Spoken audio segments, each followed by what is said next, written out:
focus on two areas. Okay, because in public speaking, there's so many things that we can cover. Right? This one focuses on two areas. One is the confidence, and the other is on connection. Right? And what's very interesting right now is, okay, there's one thing I always emphasize. For those of you who work with me, you know, okay, there's a reason why people can attend programs after programs after programs and they never improve. And yet there will be people who just spend time attending one program and they do very well. Okay, and the reason is because they're willing to take action. That, you know, if you can just apply one thing that you learned today and apply it immediately tomorrow, and then it works, it's going to make a hell of a difference for you. And then you apply the other tip. So I always like to reward people who take action. It's okay. Yeah, I always like to reward people who take action. And so what is going to happen is this. For those of you who are interested, okay, if you get both the FAQ book, which is the book to reading, and you know, some of you are visual people, so you need to watch and learn, and there's a handout for you to follow. So if you are interested in that, okay, right now what we're doing is that if you buy both at the same time, I'll offer a 30-minute coaching. So one-on-one coaching. So what we do is that in this coaching, I will either work with you on your slides. Okay, it's online coaching. So you can either send me your slides, send me your recording, or you send me your script, and I'll work with you either your delivery or content. So this is a little incentive for people who actually bother to take action. Okay. One more thing is this. I was told that the DVDs is at 50/30. So if you buy both together, it's $45. We're going to slash off $5 more. So, you know, just to make it easier, because give you $5 very difficult, so we just charge you $40. Okay? So if you're interested, unfortunately the DVDs is only 1, 2, 1, 2. Someone bought it already. So 1, 2, 3, 4, 5, 6, 7, 8, 9, 10. So there are 10 more. Alright? For those of you who don't have, don't worry. Okay. I don't know what to say. It's okay, alright? Right? You borrow from your friend or something like that, right? Okay, so that's about products. So if you're interested, you can get it later on, okay? I want to quickly move on. More stuff, great stuff that I want to share with you. Okay.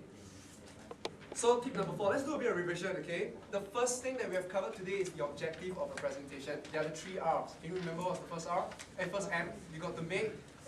Very good. What's the second one? You got to make meaning. And the third one, you got to be memorable. Excellent. Just remember that. Okay. The second thing is in your delivery skills. Remember the cheat exercise. Okay. People judge you based on what they see more often. And so therefore, you got to improve your 6 things. What are the 6 things? Throw it up. Number 1, eye contact. Got to look in the eye. 2, reduce your false fillers. Right. Number 3, loud voice. Now, when I say loud voice, I'm not saying ask you to shout and scream, but you got to be assertive. Okay, you got to make sure everybody hear you. What else? The gestures, right? Reduce any distracting gestures. The last one. Reduce possible and increase your energy and your enthusiasm. Okay, what's next? Something to do with your audience. You must always, what's the mistake that people usually make? They forget the audience. And so you remember the mantra? Ready, go. So what? Who cares? What's in it for me? It's all me. Very good. Remember that. Okay. The next one, the 4th one, which is a structure that you can use to organize a speech. This is going to help you think on the feet. And that is PREP.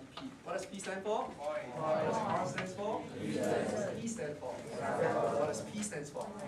Great. And then you remember the Korean drama, the horrible Korean drama. And then you remember that when you start off with a storyline, you start off with a problem. It allows the person to be drawn into your presentation. Okay? Now I'm going to teach you the next one. And this is what separates great speakers like Obama, Barack, Steve Jobs, and many, many more from the so-so speakers. There's one thing that they do that most people don't do. When you do that, you all of a sudden you elevate yourself to that status. Alright? And before I tell you that, I'm going to give you an example. How many of you have ever eaten a huge hamburger? How big is the hamburger? Quite big. Like this. Right. When I was in America, everything in America is huge. I've eaten big hamburgers. Alright? And I'll show you. Okay, hold on. Wait. One more picture. This is how big the hamburger is. But can you understand this? I can tell you until the cow come home how big the hamburger is. I can say like that big, you won't believe. But once I take a photo of that hamburger, all of a sudden, okay, the hamburger is huge. You see that? One of the things that speakers don't do. Take a photo of the hamburger. Oh, I heard that you guys like big hamburgers, right? Do you know Botak Jones? They're having a hamburger competition. I'm going for it. But don't compete with me, okay? I'm going to compete at the Clementi area or the West area. So okay, don't sabo me. You all go other places. Alright, me and my friends are going to split up different divisions so that we can win 2 tickets to Bintan. And me and my friend already strategized how to eat a hamburger. Right? I'm not going to tell you. I tell you what's the ingredients though. There are 2 eggs, 2 beef patties, a few tomatoes, lettuce. Is that right? And of course the bun. And me and Johnson, we have figured out a formula on how to make a hamburger and shop this is not going to tell you. Right? Very big, very big. So, the lesson here is this. Don't tell, show. That's the lesson right now. Don't tell, show. That's the thing that separates great speakers, phenomenal speakers, from so-so average speakers. Right? So they don't just tell you, because they tell you how they come from home, you won't get it, but they show you, they demonstrate to you. Alright? How do you do that? Now, let me borrow something that I just taught you early. Remember PREP? The E stands for? You'll be wondering, what kind of examples to give, right? These are the 5 types of examples we can give. I give you another acronym, it's called SHARP. I hope you're learning something from here as well. Acronyms are one of the best ways to organize your presentation. Because people remember PREP, all of a sudden they remember point, reason, example, point. I'm going to teach you another acronym, it's called SHARP. Okay, and these are the 5 examples that you can use every time you deliver a presentation. And these 5 are, write it down, stories, humor, analogies, references, and props. Okay? No pen. Can we have a pen for this gentleman? One thing, he's been like trying to memorize.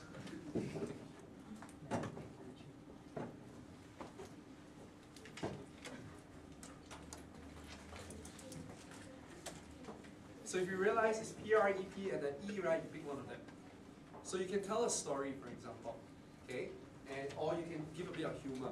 Now humor is, again, I'm big on humor, okay? If you guys are interested in comedy, on 14th July, someone from Hong Kong is coming down to teach comedy, FOC. Yes, FOC, stand-up comedy. So if you're interested, come talk to me. Right? I'm looking for a group of people who are interested in comedy, interested to make people laugh, because I think with the economic crisis, people are very sad. Yeah, so if you can make them laugh, I think it's a great thing to do. Huh? Okay? And there's a lot of joy in making people laugh. And there's even more joy if people don't laugh at you. People laugh with you. Okay? So if you're interested in humor. So humor is a big one. Analogy. You know what's analogy? Analogy is like taking something that we can all relate to and map it into something that we don't. So for example, you can say, you know, life is like eating a buffet. I always love to tell them that because I love food, right? There's so many choices and you're spoiled for choices. So instead of gobbling out all the food, or instead of listening to what your friends tell you that this food you must eat, that food don't eat, right? Why not give a shot and try everything? And then once you taste a bit of everything, you have a sense of what you like, and then you focus on the food that you love. Alright? Something like that. So life is like a buffet, so analogy. And analogies are great because, for example, if you're speaking to a bunch of engineers, okay, you want to speak engineer language. So you want to use engineering analogy like F equals ma, force equals mass times acceleration. You know, in life you want to be successful, it's like that. You need to have mass, you need to have content in the presentation, and you need to be able to bring it across to your audience in the fastest amount of time. For example, like that. It's an analogy. One time there was a speaker who was talking about computers in front of a bunch of aunties and uncles. It's going to be difficult. He says CPU, RAM, they were, huh? So he says this, your CPU is like the brain. The screen is like the eyes. The RAM is like the memory that you have. And so you use things that we can all relate to. Or if you're speaking to a bunch of aunties who do marketing, you say, you know, sometimes, right, when you pick a girlfriend, it's like, you know, picking a fish. Must test whether fresh or not.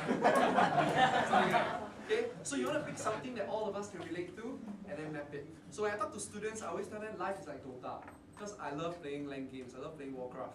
Alright, and I'll tell them using Warcraft language. So you got to speak the language. Got it? Okay, so that's the analogy. References represents statistics, numbers, graphs, okay, things like that. So you give statistic numbers. I give you an example. One time, you know,